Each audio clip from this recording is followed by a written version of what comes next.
Yo, what's up mga kasulido? Good morning, welcome back to my channel. Yeah. Magandang umaga sa inyong lahat.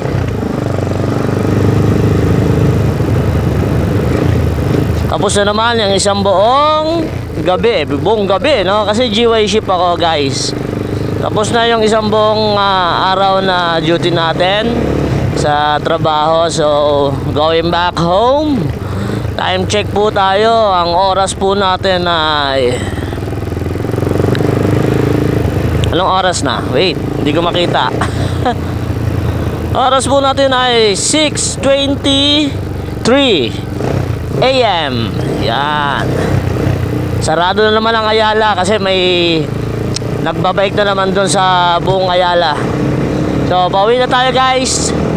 Samahan nyo ako at magkwentuhan muna tayo habang pauwi si Rans Moto. So, let's go.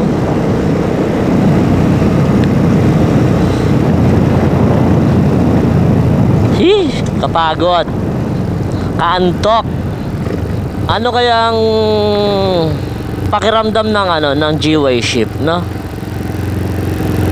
Sa mga call center dyan, comment below pakiramdam ng isang GY ship.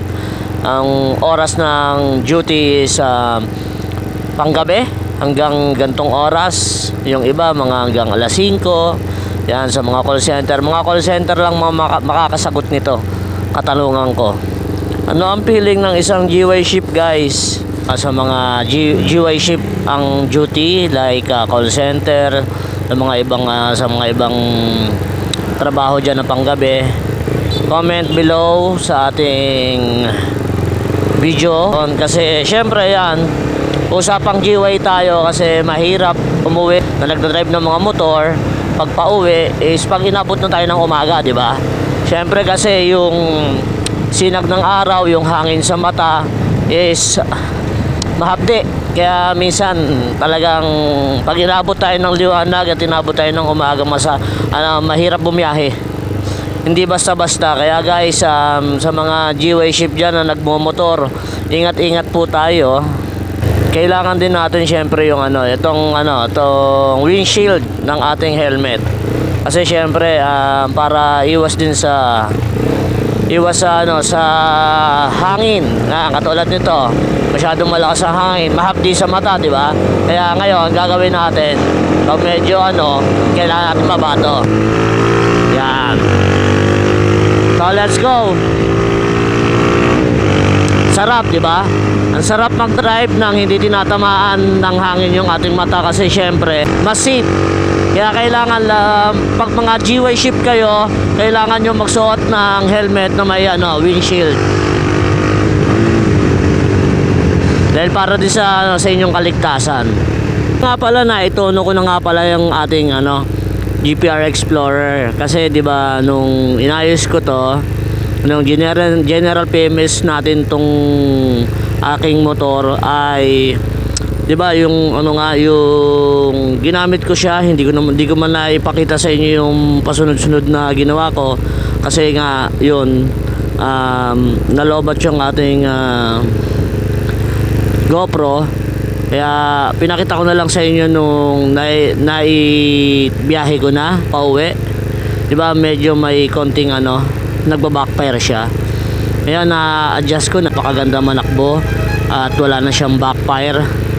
Smooth na smooth. Ayun lang naman yung naging problema niya kasi hindi ko siya naitono ng maayos. Kaya ngayon ito, maayos ng pagkakatono ko. Sobrang ganda. Diba? Naririnig nyo naman kung ano yung tunog ng aking motor. Wala nang backfire yan, guys. Diba? Sarap. Sa mga babiyahe papasok ngayong linggo, mag-iingat po tayo. Hindi po porket maluwag ang daan kasi walang pasok at Sunday. Rat-rat na lang tayo ng rat-rat, guys. Mag-iingat po tayo. Tandaan nyo ho, guys, dadalawa lang ang gulong ng ating motor. Tapos syempre meron naghahantay sa ating pamilya sa bahay. Kaya guys, ingat-ingat po tayo. Wag banat ng banat. basta-basta, porket magandang motor, mabilis ang motor, nakikipagkarerahan. Huwag ganon guys. Kailangan pa rin natin ng pag-iingat.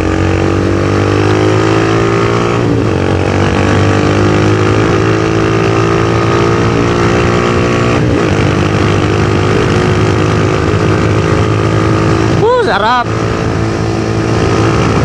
Sarap siguro mag-rides ngayon, no? Sayang.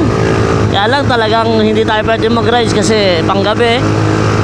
Kaya yun, kaya na lang tayo.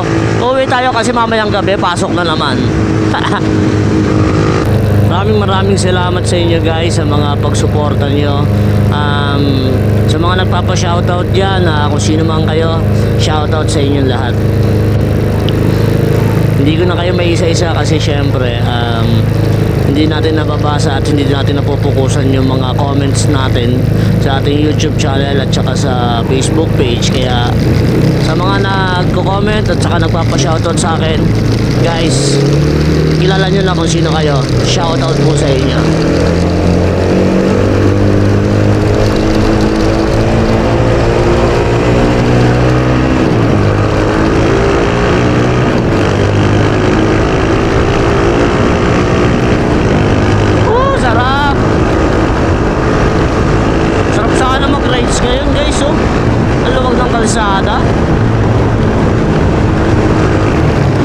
Suabe guys,